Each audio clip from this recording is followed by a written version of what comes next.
اگر تم ایسا نہیں کرو گے تو پھر اللہ کی طرف سے عذاب آ جائے گا. کیا عذاب آئے گا؟ کہ پھر تم اللہ سے دعائیں کرو گے, اللہ تمہاری دعائیں قبول نہیں کرے گا.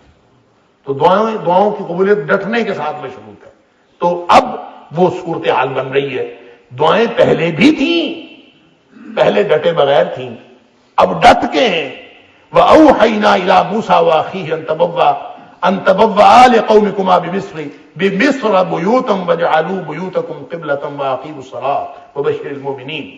اب چونکہ حالات ایسے تھے کہ اس خوف سے بھرے ہوئے ماحول میں جہاں فرعونیوں کا, ان کے سرداروں کا ہر طرف خوف رہتا تھا, مسجدیں بنا کر مسجدوں میں جا کے کھلے عام نمازیں نہیں پڑھی جا سکتی تھی. لہذا ان کو اسٹریٹجی بتائی کہ تم ایسے کرو کہ آپ آج اس وقت حالات یہ نہیں ہے کہ تم جا کے قوموں کا, فرعونیوں کی قوم کا سامنے جا کے مقابلہ کرو. لہذا اپنے گھروں کو ہی ایسے کر لو کہ انہی میں مسجدیں بنا لو, گھروں کے اندر ہی مسجدیں بنا لو. ان تبوا, ہم نے وحی کی موسیٰ علیہ السلام کی طرف, ان کے بھائی کی طرف, کہ تم ایسا کرو کہ مقرر کر لو لقومکما, اپنی قوم کو کے لیے, بمصر, مصر کے اندر, بیوتن, کچھ گھر مقرر کر لو. وجعلوا بیوتکم قبلۃ, اور جو گھر مقرر کرو بجائے اس کے کہ گھر بنانے یعنی مسجد بناؤ تو پھر گھر الگ اور مسجد الگ ہو, تم گھروں کو ہی قبلہ رو بنا لو.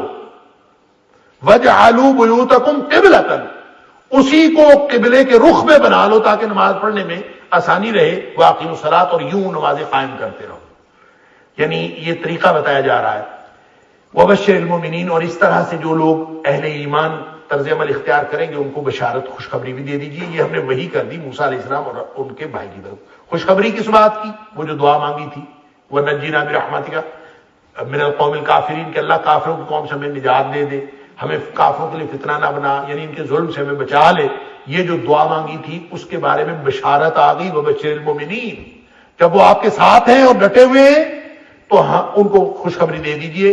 اور فی الحال آپ یہ کریں کہ گھروں کے اندر نمازیں پڑھیں, گھروں کو قبلہ رخ بنا دیں. تو یہاں سے ایک سوال یہ پیدا ہوتا ہے, کون سا قبلہ تھا, کس قبلے کی طرف؟ تو بعض لوگوں کو یہ مغالطہ ہوا ہے کہ یہ قبلہ اول تھا, یعنی مسجد اقصیٰ کی طرف کر لو. اور مسجد اقصیٰ کی طرف اس لیے وہ کہتے ہیں قبلہ اول جو تھا یہی ہے, یعنی بیت المقدس جس کو کہتے ہیں یا مسجد اقصیٰ کہتے ہیں, اسی کو قبلہ اول کہتے ہیں. حقیقت بات یہ ہے کہ نبی پاک صلی اللہ علیہ وسلم, بخاری شریف کی حدیث ہے کہ پہلا گھر جو بنایا گیا ہے وہ مسجد اقصیٰ نہیں ہے بلکہ وہ بیت اللہ ہے, کعبۃ اللہ ہے. اور یہ بات اللہ تعالیٰ نے قرآن میں بھی فرمائی, ان اول بیت وضع للناس, سب سے پہلا گھر جو بنایا گیا ہے وہ یہی ہے, الذی بمکہ, جو مکہ میں ہے. ہم پڑھا ہے یہ پوری بحث. تو حضرت موسیٰ علیہ السلام, اچھا اس حدیث کے اندر یہ ہے کہ کتنا عرصہ پہلے, میں یہ بات اس لیے عرض کر رہا ہوں کہ کچھ لوگوں کو تو یہ غلط فہمی ہوئی کہ اس سے مراد بیت المقدس ہے, اور جو گھر بنائے گئے تھے وہ بیت المقدس کی طرف رخ کر کے بنائے تھے. یہ بات بالکل غلط ہے, تاریخی طور پر یہ بات ثابت نہیں ہوتی. حضرت موسیٰ علیہ السلام نے جو گھر بنوائے تھے وہ بیت اللہ ہی کے رخ پر بنائے تھے. اس کو ثابت کرنے کے لیے بعض مفسرین نے لکھا ہے, اس کی وجہ یہ ہے کہ بیت المقدس تو اس وقت بنا ہی نہیں تھا, وہ تو حضرت سلیمان علیہ السلام نے بنایا. اور سلیمان علیہ السلام کا زمانہ جو ہے وہ کوئی حضرت موسیٰ علیہ السلام کے کوئی 700-800 سال بعد کا ہے, بلکہ 1000 سال بعد کا ہے. لہذا جو 1000 سال بعد بنا ہے اس کی طرف کیسے قبلہ رخ ہو سکتے ہیں؟ یہ میں عرض کر رہا ہوں, یہ مفسرین کی رائے ہے, اور یہ درست بھی ہے اس اعتبار سے کہ بیت اللہ جو کعبۃ اللہ ہے اس کی طرف رخ کیا گیا تھا, نہ کہ بیت المقدس کی طرف, مسجد اقصیٰ کی طرف. یہ ایک تو بات یہ درست ہے. لیکن ایک بات, جب ہم بخاری شریف کی اس حدیث کو دیکھتے ہیں جس میں نبی کریم صلی اللہ علیہ وسلم سے پوچھا گیا کہ سب سے پہلے کون سا گھر بنا تھا, اور قرآن بھی کہتا ہے اول بیت وضع للناس الذی ببکہ, کعبۃ اللہ بنا. تو اس حدیث میں یہ ہے کہ دونوں, اس کے بعد کون سی مسجد بنی تو بتایا مسجد اقصیٰ, نبی پاک صلی اللہ علیہ وسلم بیت المقدس بنا. اور پوچھا گیا کہ ان دونوں کے درمیان میں کتنی مدت ہے, نبی پاک صلی اللہ علیہ وسلم 40 سال, دونوں کا فرق 40 سال کا ہے. لہذا اگر ہم اس بات کو تسلیم کر لیں مفسرین کی کہ بیت المقدس اس وقت بنا ہی نہیں تھا اور وہ 1000 سال بعد بنا ہے اور بیت اللہ بنا ہوا تھا، تو پھر بیت اللہ کی تعمیر اور مسجد اقصی کی تعمیر کے درمیان میں 40 سال کا فاصلہ نہیں رہتا، وہ تو ہزاروں سال کا بن جاتا یا صدیوں کا بن جاتا، اور پھر وہ بخاری شریف کی یہ بات درست نہیں رہتی، جو کہ یقیناً درست ہے کہ حدیث صحیح ہے اور نبی پاک صلی اللہ علیہ وسلم نے یہ بات فرمائی ہے۔ تو اس کا مطلب یہ ہوا کہ بیت المقدس تعمیر کے اعتبار سے اولن تعمیر کے اعتبار سے تو بیت اللہ سے 40 سال بعد ہی تعمیر ہوا ہوگا، لیکن جس وقت حضرت موسیٰ علیہ السلام موجود تھے، جس طرح مرور زمانہ کے تحت کعبۃ اللہ کو کئی بار تعمیر کیا گیا ہے اور یہ مٹی کے ڈھیروں اور ریت کے نیچے چلا جاتا تھا اور معدوم ہو جاتا تھا، اور دوبارہ پھر اس کو تعمیر کیا گیا، اور حضرت ابراہیم علیہ السلام کے دور میں جب اما ہاجرہ کو ننھے اسماعیل کے ساتھ یہاں چھوڑا گیا تو بیت اللہ اصلاً موجود نہیں تھا، اور بعد میں ابراہیم علیہ السلام اور اسماعیل علیہ السلام نے تعمیر کیا، جبکہ اصل میں تعمیر کے اعتبار سے اس سے پہلے بھی تھا اور اس وقت یہ مٹی کے نیچے دبا ہوا تھا۔ تو اسی طرح سے حضرت سلیمان علیہ السلام نے تعمیر تو کیا بیت المقدس کو، لیکن وہ پہلی تعمیر نہیں تھی بلکہ وہ دوبارہ تعمیر کی گئی، جس طرح کعبۃ اللہ کئی دفعہ تعمیر ہوا، اور بعض روایتوں میں ہے کہ 11 دفعہ، یعنی اس وقت جو بیت اللہ کی تعمیر ہمارے سامنے موجود ہے یہ 11ویں دفعہ، لہذا اسی طرح بیت المقدس کی تعمیر بھی ہو سکتی ہے۔ تو یوں یہ مغالطہ حل ہو جاتا ہے۔ بخاری شریف کی حدیث اپنی جگہ پہ صحیح ہے اور مفسرین کا یہ نقطہ نظر اپنی جگہ پہ درست ہے کہ حضرت موسیٰ علیہ السلام جس طرف اشارہ کرتے تھے، جس طرف انہوں نے کہا تھا قبلہ رو ہو کے آپ گھر بنائیں، وہ قبلہ رو بیت اللہ تھا، کعبۃ اللہ تھا، بیت المقدس نہیں تھا۔ وَأَقِیمُوا الصَّلَاةَ اور یوں نمازیں پڑھتے رہو، یہ بالکل وہی اسٹریٹجی ہے جو نبی کریم صلی اللہ علیہ وسلم نے مکہ کے اندر جاری رکھی۔ آپ مختلف گھروں میں نمازیں پڑھتے تھے، اور حضرت عمر فاروق رضی اللہ تعالیٰ عنہ کے اسلام لانے تک مسجد حرام میں بھی جا کے نماز نہیں پڑھی گئی، بلکہ دار ارقم کو مرکز بنایا ہوا تھا اور مختلف گھروں کو بنایا ہوا تھا۔ کہ وہی اسٹریٹجی گویا اللہ تعالیٰ نے حضرت موسیٰ علیہ السلام کو بتائی۔ وقال موسیٰ ربنا انک آتیت فرعون وملأہ زینۃ واموالا فی الحیاۃ الدنیا۔ اب یہاں پہ موسیٰ علیہ السلام بھی ایک دعا کرتے ہیں، یعنی حالات ہے نا، مغلوبیت کی انتہا ہے مادی اسباب سے، مادی حوالوں سے مغلوبیت کی انتہا تھی۔ اب اندازہ کیجئے کس طرح کے حالات ہوں گے جب موسیٰ علیہ السلام یہ فرما رہے ہیں کہ ربنا، وقال موسیٰ، اور موسیٰ علیہ السلام نے فرمایا ربنا، اے ہمارے رب، انکا، بے شک تو نے، آتیتا فرعون وملأہ، تو نے فرعون اور اس کے سرداروں کو زینتاً و اموالاً فی الحیات الدنیا، دنیاوی زندگی کے مال اور آرائش ہر چیز ہی دے رکھی، یعنی سارے اسباب ان کے پاس، سارا کچھ ہی ان کے پاس۔ ربنا لیضلوا عن سبیلک، اللہ تو نے اس لیے دیا ہے یہ تیرے رستے میں رکاوٹ بنے، لوگوں کو اس مال کے ذریعے سے، اس اقتدار کے ذریعے سے، اس شہرت کے ذریعے سے، لیضلوا عن سبیلک، یہ ساری سازشیں ان کی، ساری ظاہری اور باطنی دشمنی ان کی، یہ لوگوں کو اللہ کے راستے سے ہٹانے کے لیے ہے۔ اللہ تو کیسا بے نیاز ہے، ربنا لیضلوا عن سبیلک، کیا تیرے ہی راستے سے ہٹانے کے لیے تیرا ہی دیا ہوا مال، تیرا ہی دیا ہوا اقتدار وہ استعمال کر رہے ہیں، یہ اللہ تو نے کیا کیا؟ یعنی یہ گویا ایک شکایت کا انداز ہے، اور جو دعا کی صورت میں حضرت موسیٰ علیہ السلام کر رہے ہیں کہ ربنا، اے ہمارے رب، انکا آتیت فرعون وملأہ زینۃ واموالا فی الحیات الدنیا، اللہ دنیاوی زندگی میں تو نے کیا کچھ ان کو عطا کیا، ہر طرح کی آرائش، ہر طرح کا مال، ربنا لیضلوا عن سبیلک۔ اللہ، یہ گویا تمہید مان کے نا کہ ہم کمزور ہیں، ہمارا دشمن بڑا مضبوط ہے، پھر اللہ سے مانگتے کیا ہیں، ربنا اطمس علی اموالہم واشدد علی قلوبہم، اللہ ان کے مالوں کو مٹا دے، بھسم کر دے ان کے مالوں کو، واشدد علی قلوبہم، اللہ ان کے دلوں کے اوپر سختی طاری کر دے۔ اللہ اکبر، کتنے اکتائے ہوں گے حضرت موسیٰ علیہ السلام اس ماحول میں کہ ایک نبی جس کا ہر لمحہ مطمع نظر یہ ہوتا ہے کہ قوم بچ جائے، جہنم سے بچ کر جنت میں جانے والی بن جائے، جب وہ بد دعا کرتا ہے کسی قوم کے لیے تو وہ گویا کس طرح کی انتہا ہوگی، بالکل ایسے جیسے نوح علیہ السلام کا ذکر پیچھے اللہ تعالیٰ نے فرمایا نوح علیہ السلام نے بھی 950 سال تبلیغ کے بعد جا کے یہ دعا کی کہ اللہ اس کو بیڑا غرق کر دے، ان کا یہ قوم سدھرنے والی نہیں۔ اسی طرح موسیٰ علیہ السلام بھی اللہ تعالیٰ سے دعا کر رہے ہیں ربنا طمس، اللہ غارت کر دے، مٹا دے علی اموالہم، ان کے مالوں کو، واشدد علی قلوبہم، اللہ ان کے دلوں کو کے اوپر سختی طاری کر، دلوں کو سخت بنا۔ کیوں؟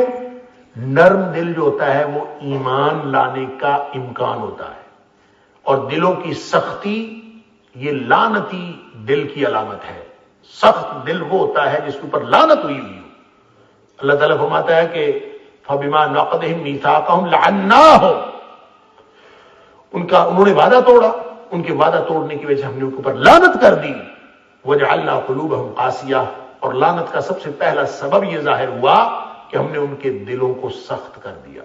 لہذا دلوں کی سختی، یہ قساوت قلبی جس کو ہم کہتے ہیں، یہ اصل میں اللہ تعالیٰ کی لعنت کا سبب ہوتی ہے، اللہ کی لعنت کی وجہ سے ہوتی ہے، اور یہ اللہ کی لعنت کا سبب، اور جو لعنتی دل ہوتا ہے اس کا دل سخت ہوتا ہے۔ اللہ تعالیٰ معاف فرمائے۔ اور حضرت موسیٰ علیہ السلام دعا یہ کر رہے ہیں کہ واشدد علی قلوبہم، اللہ ان کے دلوں کے اوپر سختی طاری کر دے۔ اب سختی طاری ہوگی تو کیا ہوگا؟ اب وہ ایمان تو لا نہیں سکیں گے۔ فرمایا فلا یؤمنوا، اللہ یہ کبھی ایمان نہ لائے، حتی یروا العذاب العلیم، جب تک کہ تیرا دردناک عذاب یہ نہ دیکھ لے، اس وقت تک ان کو ایمان لانے کی توفیق ہی نہ ہو۔ گویا دیکھ کر جو ایمان لاتا ہے وہ تو ایمان ہوتا ہی کوئی نہیں ہے۔ ایمان تو نام ہی بالغیب کا ہے، الذین یؤمنون بالغیب۔ اگر دیکھے بغیر کوئی ایمان نہیں لاتا اور پھر دیکھ کے لاتا ہے تو وہ تو ایمان ہی نہیں ہے، وہ قابل اعتبار نہیں ہے۔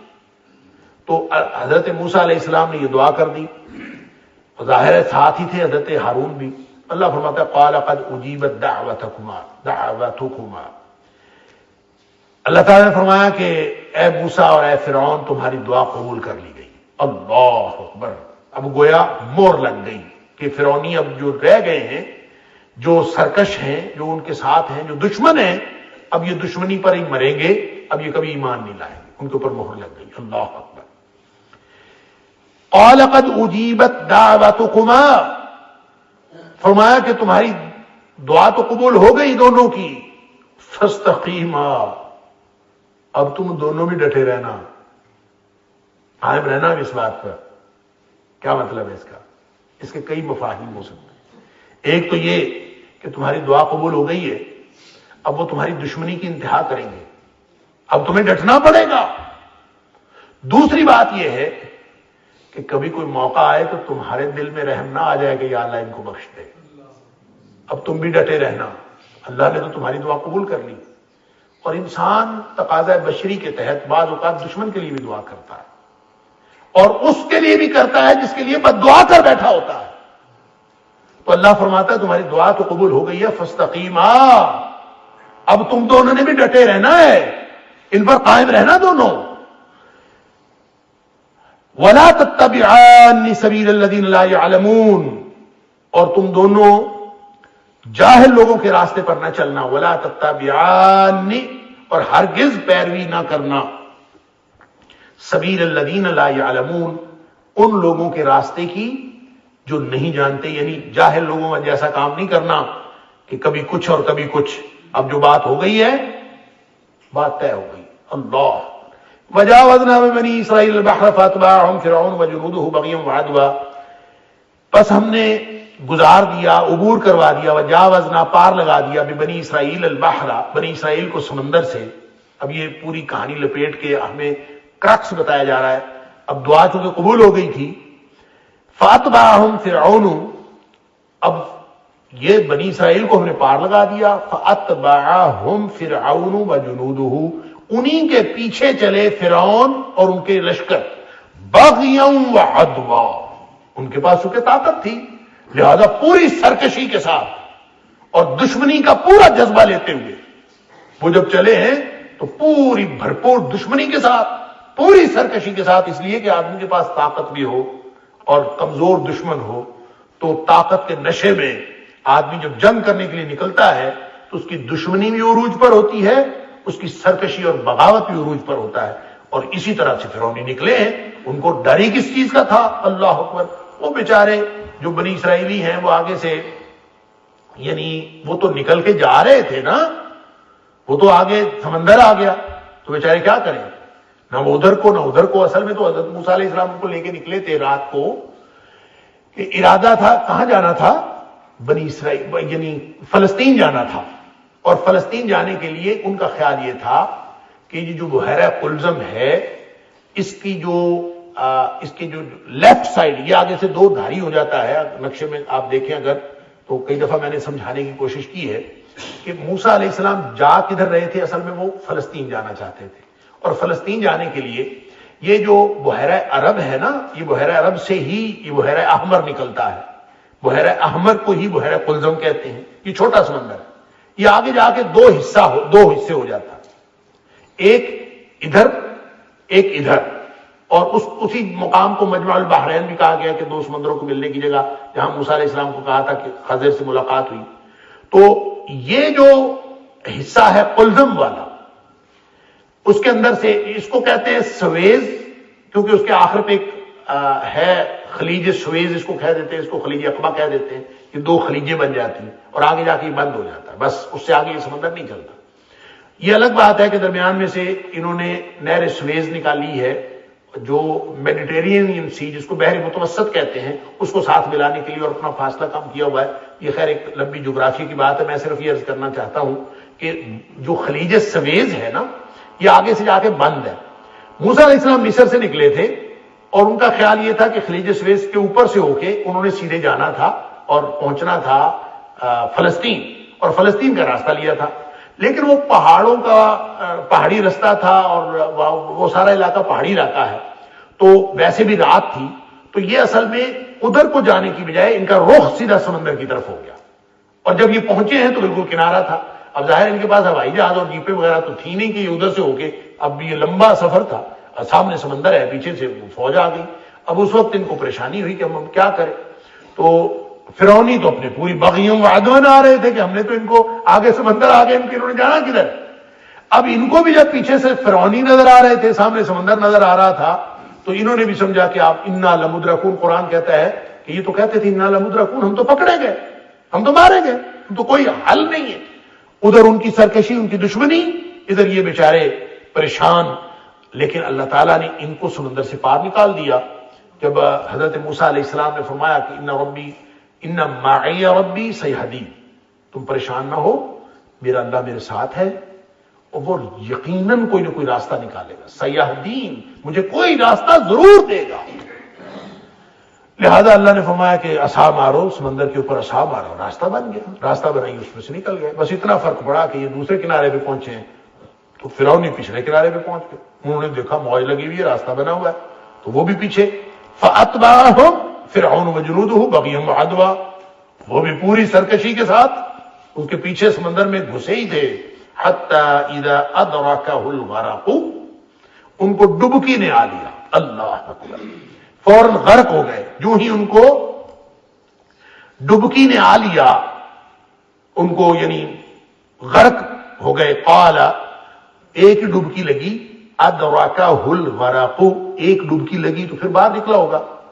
قالت، اس نے کہا، آمنت، میں ایمان لے آیا، انہ لا الہ، اس بات پر کہ کوئی الہ نہیں، الا الذی، سوائے اس ذات کے، آمنت بھی بنو اسرائیل، جس پر بنو اسرائیل ایمان لائے ہیں، اس کے علاوہ کوئی الہ نہیں، میں بھی اس پر ایمان لاتا ہوں. وَأَنَا مِنَ الْمُسْلِمِينَ، اور میں مسلمانوں میں سے ہوں، مطیع اور فرمانبردار لوگوں میں سے ہوں. اعلان کر دیا اس نے. یہ وہی بات تھی جو حضرت موسیٰ علیہ السلام نے دعا کی تھی نا، فَلَا يُؤْمِنُ حَتَّى يَرَوْا الْعَذَابَ الْأَلِيمَ، کہ اللہ عذاب دیکھے بغیر یہ مومن نہ ہو. عذاب دیکھ کے تو مومن ہوتا ہی نہیں، لہذا وہ کوئی فائدہ ہی نہیں ہوا اس کا. فرمایا الآن، کیا اب، الآن اس کا مجموعہ ہے، الآن، کیا اب، وقد عصیت قبل، اس سے پہلے تو نافرمانی کرتا تھا، وکنت من المفسدین، اور تو فسادیوں میں سے تھا اور تو نے یہ سارا کام کیا، لہذا آج تیرا ایمان قبول نہیں ہے. فالیوم ننجیک ببدنک، آج تیرے بدن کو ہم بچا لیں گے، محفوظ رکھیں گے، لتکون لمن خلفک آیا، تیرے پیچھے جو لوگ آنے والے ہیں تاکہ تیرا بدن ان کے لیے نشانی بن جائے، لتکون تاکہ ہو، لمن خلفہ کا جو تیرے بعد آنے والے ہیں، آیتن تیرا بدن ان کے لیے نشانی بن جائے۔ لہذا وہ کہتے ہیں کہ جب 2-4 ڈبکیاں لگی اور وہ مر گیا تو بنی اسرائیلیوں کو تو یقین ہی نہیں آ رہا تھا کہ فرعون مر گیا ہے۔ اب اس طرح کا ظالم اور سرکش ہو اور ان کے آنکھوں کے سامنے مر جائے تو اس کو یقین آتا ہے کہ یہ سب اللہ تعالیٰ نے اس کو سمندر کو حکم دیا کہ اس کی لاش باہر پھینک، اس کی لاش باہر آ گئی۔ بعد میں مفسرین نے لکھا ہے کہ وہ اس کا پورا بدن بالکل محفوظ تھا، البتہ ناک کا ایک حصہ جو ہے مچھلی نے کھا لیا تھا۔ اور اس میں بھی ایک عبرت کی بات تھی کہ ناک جو ہے وہ عام طور پہ عزت کی اور تکبر کی علامت سمجھی جاتی ہے، تو اللہ تعالیٰ نے اس کا تکبر یوں خاک میں ملایا کہ ناک اس کی کٹ گئی تھوڑی سی اور باقی پورا بدن محفوظ رکھا۔ اور کہتے ہیں کہ آج بھی قاہرہ کے عجائب گھر میں جو مصر کا شہر ہے اس میں اس کی اب بھی پڑی ہوئی ہے، اس کو فرعون کی ممی ہم کہتے ہیں، یعنی اس کی ڈمی بنا کے اس کا یعنی جو اس کی جو میت ہے اس کی اپنا جسم اس کو حنوط کر کے رکھا گیا۔ اچھا، یہ اللہ تعالیٰ نے کیسے رکھا، اس کو کیسے محفوظ رہا؟ یہ تو اہرام مصر کی کھدائی ہوئی تو اس میں سے وہ نکلا، اور فرعون تو ہر جو مصر کا بادشاہ اس کو فرعون کہا جاتا ہے، ان کا لقب تھا، لیکن یہ خاص فرعون جو حضرت موسیٰ علیہ السلام کے سامنے تھا اور موسیٰ علیہ السلام کے دور میں وہ غرقاب ہوا، اس فرعون کا نام رامسیس کہتے ہیں کہ وہ تھا۔ اور جب یہ اہرام مصر کی کھدائی ہوئی ہے اس کے دوران یہ نکلا، اور اس کے ساتھ کوئی تحریر بھی تھی جس کے ذریعے سے پتہ چلا کہ یہ وہی ہے، اور وہ آج تک ساری دنیا کے سامنے ہے۔ لیکن سامنے ہے بھی تو فرق کیا پڑتا ہے؟ اگر فرعون مرا ہوا قبر میں ہوتا یا کہیں مٹی میں دفن ہو جاتا، ختم ہو جاتا تو، یا آج اس کی لاش سامنے پڑی ہے تو ہمیں فرق کیا پڑتا؟ ہم نے کون سا نشانیوں سے عبرت پکڑنی ہے؟ یہ تو ان کو فرق پڑتا ہے جو نشانیوں سے عبرت پکڑے۔ اللہ فرماتا ہے کہ تیرے بدن کو ہم محفوظ رکھیں گے، لِتَكُونَ مَنْ خَلْفَكَ آیَةً، تاکہ وہ تیرے بعد جتنے لوگ بھی آنے ہیں، لِتَكُونَ لِمَنْ خَلْفَكَ آیَةً، وہ نشانی بنے۔ اس سے فائدہ کیا ہو؟ ساتھ اللہ نے فرما دیا وَإِنَّ كَثِيرًا مِنَ النَّاسِ عَنْ آیَاتِنَا لَغَافِلُونَ، لوگوں کی اکثریت ہماری نشانیوں کی طرف توجہ کوئی نہیں دیتی۔ وَإِنَّ كَثِيرًا مِنَ النَّاسِ، اور لوگوں کی اکثریت، بے شک لوگوں کی اکثریت، عن آیاتنا، ہماری آیتوں سے لغافلون، غافل ہیں لوگ، دیکھتے ہی نہیں ہیں۔ وگرنہ نشانیاں اللہ کی اکیلی یہ تھوڑی نشانی ہے کہ فرعون کی بدن کو اللہ نے محفوظ کیا، اور یہ قرآن کی سچائی کی دلیل، موسیٰ علیہ السلام کی سچائی کی دلیل، نبی اکرم صلی اللہ علیہ وسلم کی سچائی کی دلیل، اور کتنی نشانیاں ہیں اس کے اندر۔ اور اس بات کی نشانی بھی ہے کہ موسیٰ علیہ السلام کو اسی سمندر نے یا دریا نے، وہ کہتے ہیں وہ تو دریائے نیل تھا، جس میں موسیٰ علیہ السلام کو تابوت میں ڈال کے، ننا نومولود موسیٰ علیہ السلام، بالکل کمزور نومولود بچہ، انسان کا بچہ جتنا کمزور ہوتا ہے پیدا ہونے کے بعد، پوری مخلوقات میں سے کسی کا بچہ اتنا کمزور نہیں ہوتا اور بے بس نہیں ہوتا۔ اور اگر کوئی اوپر سے ماں باپ اس کو نہ سنبھالے تو اس کی تو موت واقع ہو جائے۔ اس نو مولود کو جو بے بسی کی انتہا ہے، صرف انسانوں میں سے نہیں ساری مخلوقات میں سے، اس کو تابوت میں ڈالا اور دریا نے اس کو نہیں ڈبویا اور وہ محفوظ رہا۔ اور فرعون جو اپنی طاقت کی انتہا پہ تھا، جو کمزوری کی انتہا پہ تھا، وہ محفوظ رہا، جو طاقت کی انتہا پہ تھا وہ محفوظ نہیں رہا، وہ مر گیا اور وہ غرق ہو گیا اپنے پورے لاؤ لشکر کے ساتھ۔ اور کیسی نشانی تم نے اللہ سے لینی ہے؟ وَإِنَّ كَثِيرًا مِنَ النَّاسِ عَنْ آیَاتِنَا لَغَافِلُونَ، لوگ ہماری نشانیوں کی طرف توجہ ہی نہیں کرتے۔ اور جیسے یوسف علیہ السلام، سورہ یوسف کے اندر اللہ تعالیٰ نے فرمایا وَكَأَيٍّ مِّنْ آیَةٍ فِي السَّمَاوَاتِ وَالْأَرْضِ، یہ ایک نشانی تھوڑی ہے، زمین و آسمان کی کتنی ہی نشانیاں ہیں۔ یمرون علیہا، دن رات لوگ اس پر گزرتے ہیں، دن رات نشانیاں دیکھتے ہیں، وَهُمْ عَنْهَا مُعْرِضُونَ، لیکن لوگ توجہ نہیں کرتے، منہ پھیر کے گزر جاتے ہیں، حالانکہ ہماری پوری زندگی کے اندر نشانیاں ہیں۔ تو اللہ تعالیٰ نے فرمایا کہ بدن تو تیرا ہم بچا لیں گے، تیرا بدن تو رہے گا محفوظ اور ہوگا بھی نشانی۔ لیکن لوگ جو دوسری نشانیوں کی طرف توجہ نہیں کرتے وہ اس نشانی کی طرف توجہ نہیں کریں گے. وَإِنَّ كَثِيرًا مِنَ النَّاسِ اور بے شک اکثریت لوگوں کی عن آیاتنا ہماری آیتوں کے حوالے سے لغافلون وہ ہیں یہ غفلت کرنے والے. وَلَقَدْ بَوَّأْنَا بَنِي إِسْرَائِيلَ مُبَوَّأَ صِدْقٍ اور ہم نے ٹھکانہ دیا بنی اسرائیل کو مبوّأ صدق بہترین ٹھکانہ. وَرَزَقْنَاهُم مِّنَ الطَّيِّبَاتِ اور ان کو ہم نے طیبات یعنی پاکیزہ چیزوں کا رزق عطا کیا. فَمَا اخْتَلَفُوا پھر انہوں نے نہیں اختلاف کیا حَتَّى جَاءَهُمُ الْعِلْمُ بنی اسرائیل آپس میں مختلف ہی ہو گئے, آپس میں اختلاف کرنے لگے جہالت کی بنیاد پر نہیں, علم آ جانے کے بعد. فَمَا اخْتَلَفُوا نہیں اختلاف کیا حَتَّى جَاءَهُمُ الْعِلْمُ یہاں تک کہ ان کے پاس علم بھی آ گیا تھا, اس کے باوجود انہوں نے اختلاف کیا. ان ربک یقضی بینہم یوم القیامت بے شک تیرا رب فیصلے کرے گا قیامت والے دن ان کے درمیان. فیما کانوا فیہ یختلفون اس بات کے بارے میں جن معاملات میں وہ اختلاف کرتے رہے تھے. فإن كنت فی شک مما انزلنا الیک اب یہ ڈائریکٹ خطاب تو نبی کریم صلی اللہ علیہ وسلم کو کیا جا رہا ہے. فَإِن كُنْتَ فِي شَكٍّ مِّمَّا أَنزَلْنَا إِلَيْكَ اے حبیب صلی اللہ علیہ وسلم اگر آپ کو کوئی شک ہو اس چیز کے بارے میں جو ہم نے آپ کی طرف نازل کی ہے. اچھا نبی کریم صلی اللہ علیہ وسلم پر جو نازل ہو رہا تھا اس کے بارے میں نبی کریم صلی اللہ علیہ وسلم کو کیا شک تھا؟ شک تو ان کو تھا جو معاندین نبوت تھے, جو دشمن تھے, ان کو شک تھا. گویا خطاب نبی کریم صلی اللہ علیہ وسلم کو ہے اور اصل میں سمجھایا مشرکین مکہ کو جا رہا. بظاہر خطاب نبی پاک صلی اللہ علیہ وسلم کو ہے اور در حقیقت خطاب ان کو ہے جنہوں نے شرک کیا, جنہوں نے نبی کریم صلی اللہ علیہ وسلم کی وحی پر شک کا اظہار کیا اور قرآن پر شک کا اظہار کیا.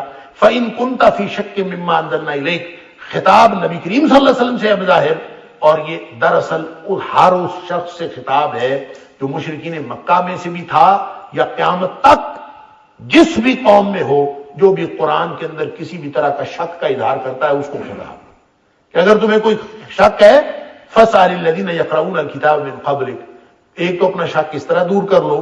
فَاسْأَلِ الَّذِينَ ان لوگوں سے پوچھ لو جا کے يَقْرَؤُونَ الْكِتَابَ مِن قَبْلِكَ جو اس سے پہلے کتاب پڑھتے تھے, یعنی تورات والے اور انجیل والے. ان سے پوچھو کیا تورات اور انجیل میں نبی کریم صلی اللہ علیہ وسلم کی نشانیاں نہیں لکھی ہوئی؟ کیا قرآن کی سچا ہونے کی دلیل آپ کو تورات اور انجیل میں نہیں مل جاتی؟ ایک تو ان سے پوچھ لو. لَقَدْ جَاءَكَ الْحَقُّ مِن رَّبِّكَ اور دوسری بات یہ ہے کہ یہ جو آیا ہے نا یہ حق ہے, اور یہ بات میں پہلے بھی کئی دفعہ دہرا چکا ہوں کہ جو حق ہوتا ہے نا اس کے اپنے ثبوت کے لیے کسی خارجی دلیل کی ضرورت نہیں ہوتی. لَقَدْ جَاءَكَ الْحَقُّ یقیناً جو آ گیا ہے تمہارے پاس یہ حق ہے. مِن رَّبِّكَ یہ تیرے رب کی طرف سے آیا ہے اور یہ حق ہے. فَلَا تَكُونَنَّ مِنَ الْمُمْتَرِينَ اللہ اکبر. یہ بھی قرآن کے اکثر مقامات پہ آیا ہے کہ پھر جو حق ہوتا ہے نا اس کے بارے میں شک کا اظہار کرنا. فَلَا تَكُونَنَّ پس نہ ہو جاؤ مِنَ الْمُمْتَرِينَ شک کرنے والوں میں سے. شک کا جواب, شک کی تسلی, تشفی یہ بعد کی بات ہے. حق کے بارے میں جب حق آ جائے اس کے بارے میں شک کا اظہار کرنا یہ بھی سوال کرنا, صرف شک پر مبنی سوال کرنا یہ بھی نبی کریم صلی اللہ علیہ وسلم کو خطاب فرمایا جا رہا ہے کہ کوئی بھی شخص قیامت تک آنے والا وہ قرآن کے بارے میں, اللہ کی نازل کردہ وحی کے بارے میں شک پر مبنی سوال بھی نہ کرے. اس کو منع کیا جا رہا ہے. فَلَا تَكُونَنَّ مِنَ الْمُمْتَرِينَ لہذا جب حق آ جاتا ہے تو اس کو صرف تسلی کے لیے بھی شک کرنا اور شک پر مبنی کوئی سوال کرنا یہ درست نہیں ہے. وَلَا تَكُونَنَّ مِنَ الَّذِينَ كَذَّبُوا اور نہ ہی ان لوگوں کی طرف ہو جاؤ جن لوگوں نے جھٹلایا بآیات اللہ, اللہ کی آیتوں کو. فَتَكُونَ مِنَ الْخَاسِرِينَ اور اگر تم ایسا کرو گے تو پھر تم خسارہ پانے والوں میں سے ہو جاؤ گے. اللہ تعالیٰ مجھے اور آپ کو قرآن سمجھنے اور عمل کرنے کی توفیق عطا فرمائے. وقت ہو گیا. وآخر دعوانا ان الحمد للہ رب العالمین.